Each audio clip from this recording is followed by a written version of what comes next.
Hello and welcome to America's Got Podcasts. I am Cody Mims here with AGT aficionado GJ Corbin. That's a bit of a stretch, but yes, I am here. So, what'd you think of this episode?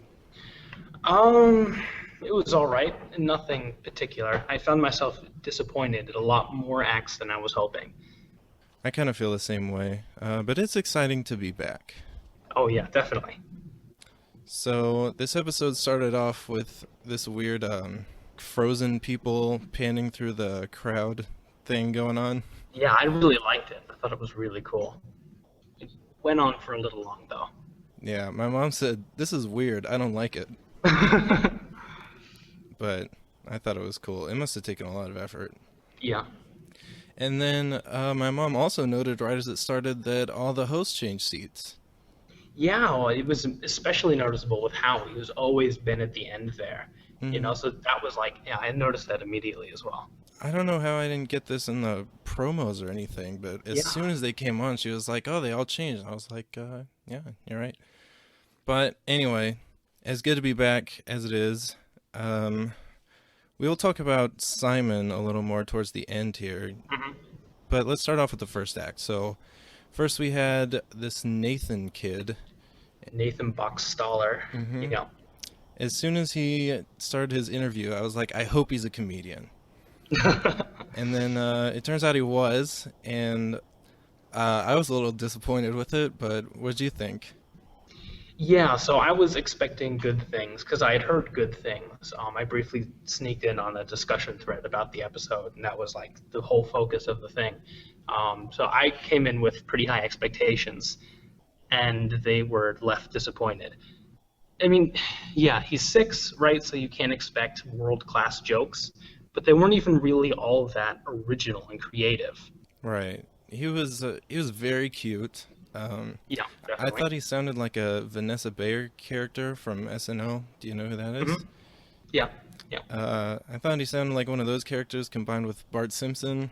I liked his personality, but his jokes did not do it for me. And I thought when they asked him if he wrote his jokes, I thought at first he actually was saying that his mom wrote them, but I guess he was just making like another joke there. Transcribed them. Yeah.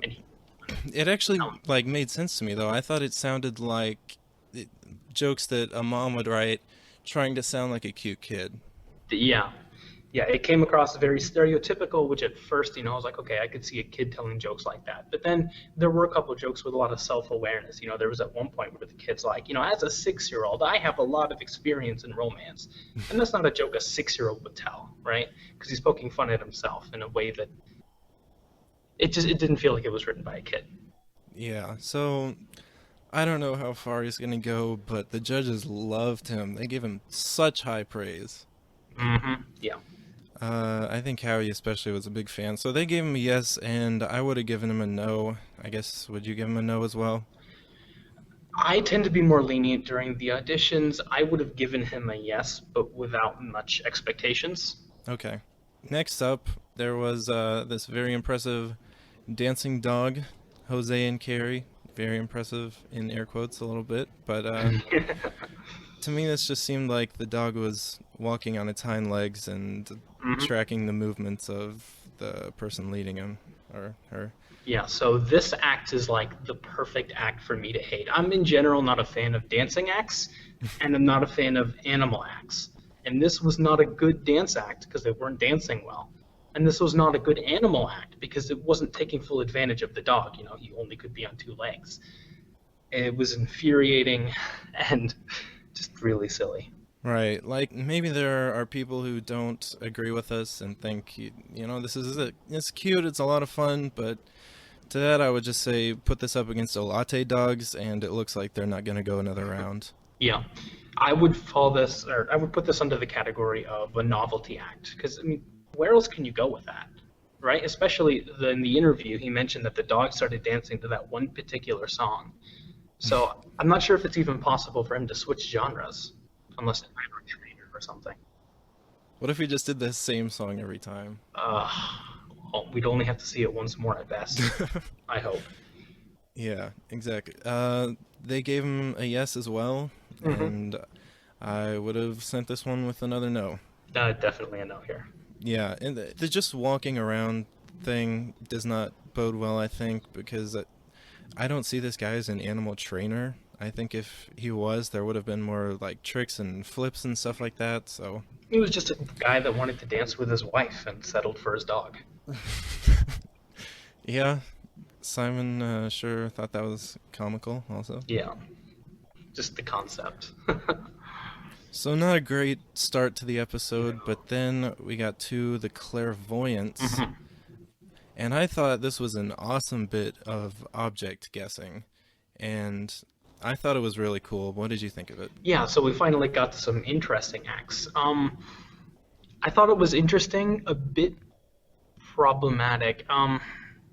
I don't know. So, in particular, the rapid fire bit they did with the iPhone, where as soon as she answered, he threw another question. I thought that was really cool. It's not particularly more impressive because, you're assuming she already knows the object in its entirety because of cheating or however clairvoyance works. But the presentation there was a lot better. The one thing that I thought was kind of weird, and I might have to rewatch this to double check, but Howie was holding the bottle of pills when she read the expiration date, but they explained that she could only feel an object through her boyfriend's hand or whatever. So, I mean, it was a close up of a hand, and Howie was holding it when the shot changed. So, I assumed that Howie was the one holding it. If so, then their gimmick kind of slipped up there, Okay. or editing. I don't know, but I thought that was interesting. Yeah, this one really actually did it for me in a way that most mentalist acts do not, and I think it's because they are both so simple and consistent. Yeah. Hmm.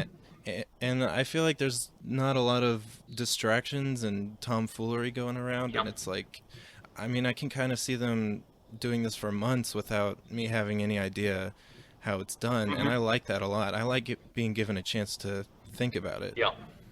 And what I would predict for this act, I think it is so easy to add danger to it, and I think that would be a really good way for them to go. Really, I was thinking about how they would expand on it, right? Because most mentalist acts, they just say they're a mentalist act, and then they have various other, types of tricks, and this would be one of them. But the way the Hmm. interview and the package was phrased, it seemed like this is the only thing they could do.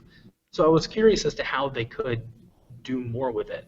Yeah, well, I mean, there could be like a ton of things around, and one of them's a knife, and she has to guess which one is gonna kill her or whatever. Oh. Um, Yeah, yeah. Sort of like that mentalist who had that ghost friend a couple of seasons Hmm. ago.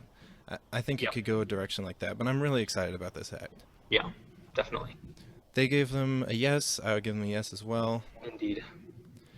Okay, next up was Lincoln Bridge, and these were the guys from the sneak peek that they post on Hmm. their YouTube channel. Yep. Um, I wasn't so hot on them, but I am excited to see where they go. What was your take on them?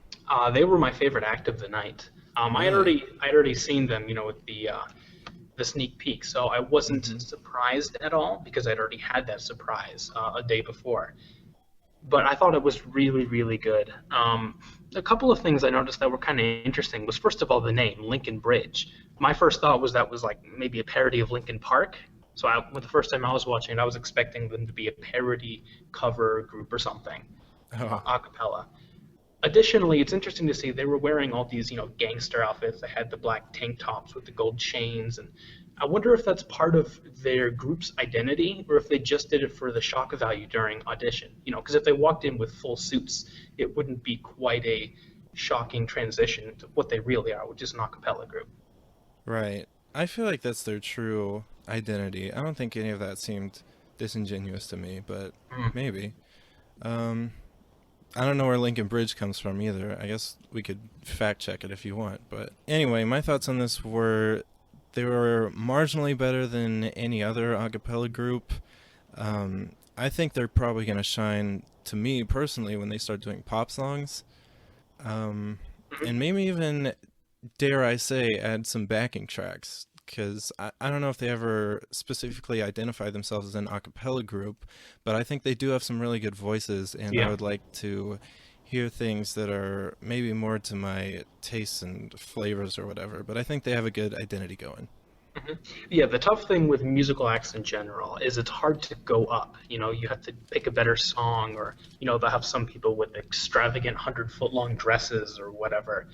So Lincoln Bridge, I think the two main routes they can or should take is either one focusing on their harmonies and really taking advantage of the a cappella form, or as you were talking about, have some fresher and crisper song choices as well as perhaps some drums in the background or something simple that can add to the vocals. Yeah.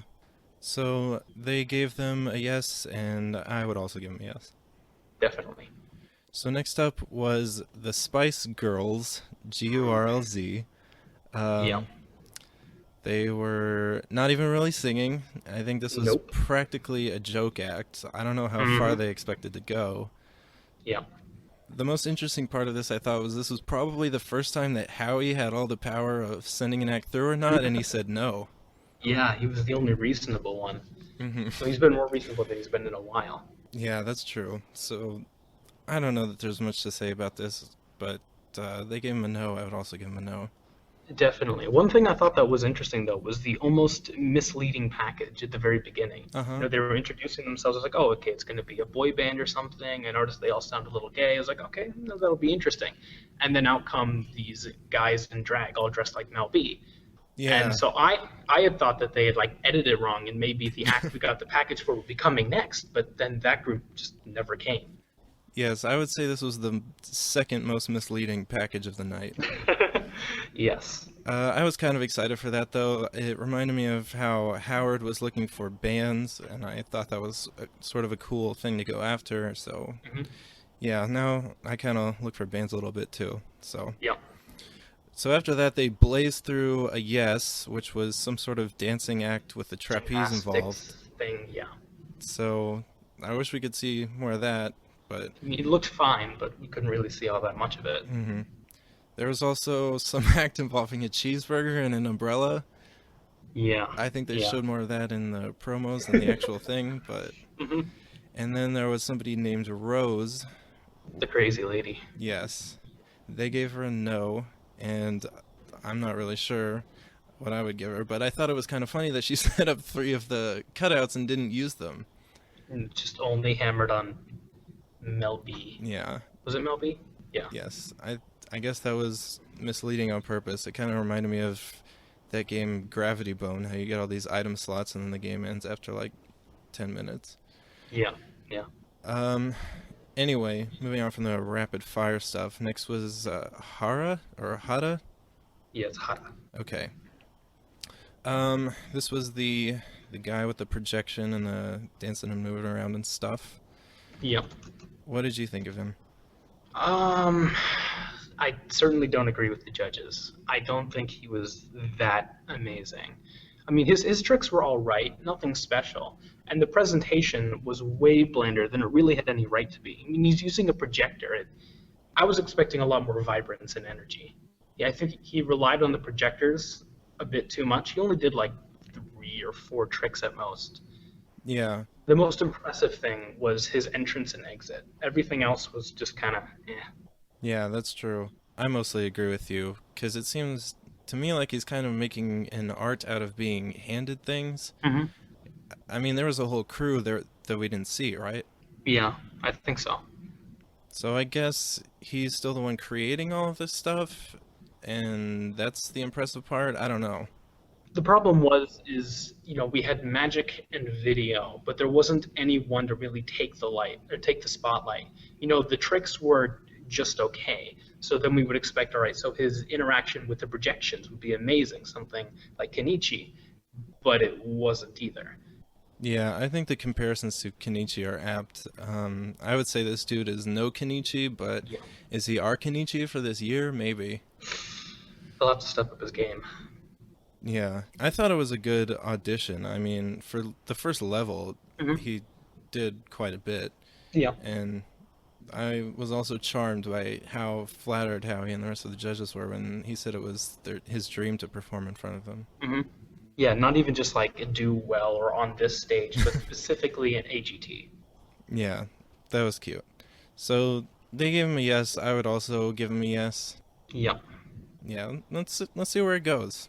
So then we had some more promos. It seems like the show is making an aesthetic out of alternating between color and black and white, which I thought was an interesting new thing. Yeah. And then we got to, oh, Uh, indeed, Charlie and Rose. Yeah.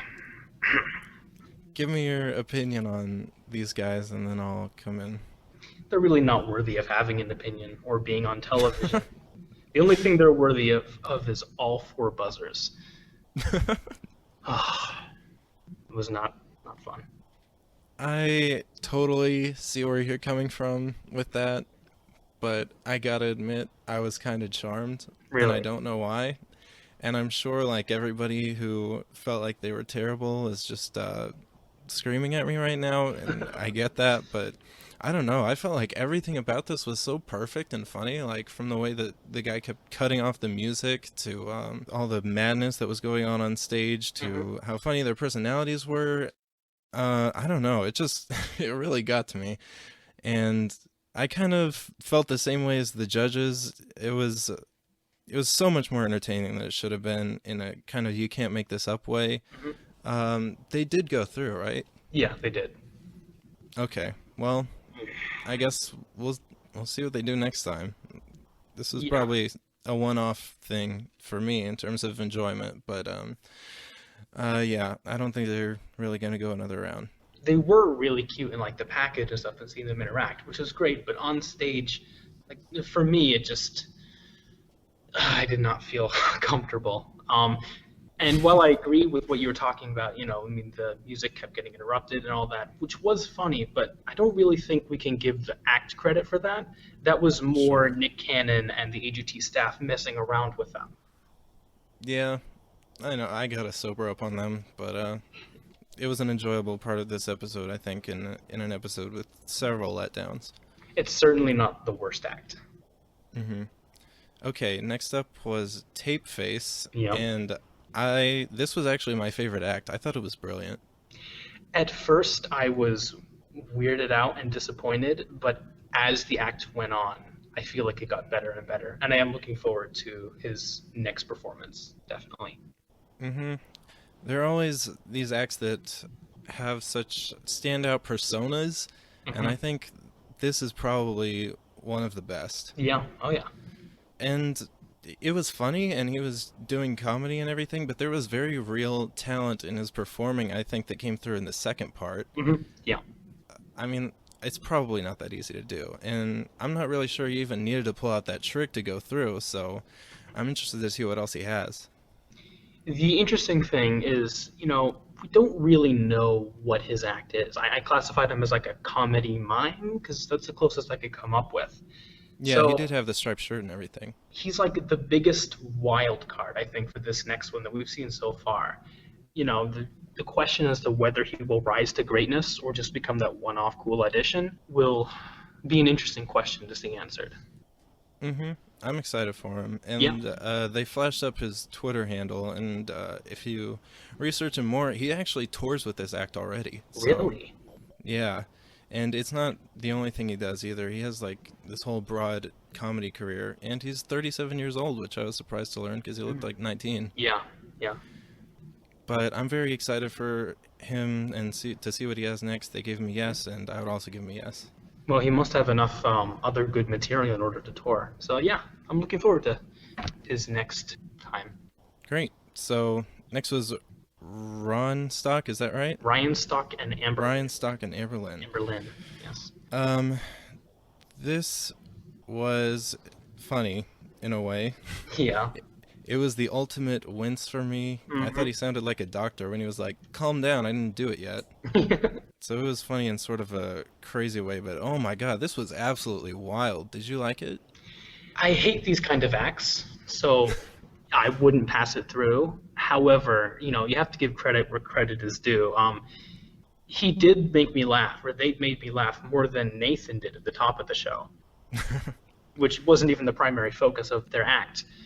Um, as for whether I would pass them, I mean, I wouldn't want to see it again, but I'm not the sole person watching it. You have to like represent America, pretending you're a judge. Sure. So I would let them through because of that. But it's just nasty. Yeah, indeed. I couldn't even really watch. I was just like, "Holy God, holy God, holy God," because I didn't know what their like finishing move was when the Mhm. audience really went crazy, but I really thought he was gonna rip his face off, so I wasn't looking that much. I'm not sure if it was the finale of the act, but he had one bit where he like took a noose and hooked it up to the hook and was like Yeah. hanging himself, and I Oh just my thought that was god. um they were already funny enough. I think it would be really easy to turn into almost like a cringe comedy, because like Uh huh. that with him hanging himself by the hook and could easily turn into a really great dark joke. Of course, that's not what they're going for, but I would love to see them focus a bit more on humor because it came out very naturally. They made me Mhm. laugh several times, and that wasn't something pre-written or staged. Yeah. So it's clear they have talent there, and I liked his super long tie, Yeah. so I would pass them through, as the judges did. Next we got a singer who we will get into, and there was this time when we saw Simon being very critical of a lot of singers that were on the stage because it's Yeah. his area of expertise, Hmm. and I like that. I like that he really knows what he's listening to, and he's very critical of it. Yeah. And during this time, I was thinking if there's one thing Simon will do for this show, is reducing the number of singers who rise to the top. But then I remembered that before he made this promise that the singers are actually going to get a better shot. So Yeah. it's hard to know where he stands on that, but this is the way he stood out the most, I think. Hmm. So I hope he is very critical because I think there's sort of an overabundance of singers, as a lot of people do. Yeah. Not to say they shouldn't have their place in the show, but it'll be interesting to see where he goes with that. But anyway, we got this girl named Laura Breton, and this was like the most boring intro for her ever, but these kinds of acts always get an intro, so Yeah. there you go. She was an opera singer. She was the kid opera singer, as I think you would say. Yeah. It's one of my cliches. Do you want to go through your list of cliches right now? Should the Oh audience yeah, know them sure. all? So, over the few years that I've been watching AGT, I've noticed some very weird and specific cliches that come up. Mm-hmm. And I'm not sure whether to blame just like the large pool and the judges' likes or dislikes, or whether the producers have something to do with it, because they have an influence on the acts and whatnot. But there are a couple here, and we actually saw quite a few this episode. So the first one we have is the cute kid, which is the act that goes too far, not because of their talent, but because of their age. They're cute. Nathan is a perfect example of this. If he continues, he'll be a pretty good comedian at this rate. But right now, he doesn't meet that standard. The only reason that he passed was because he's adorable.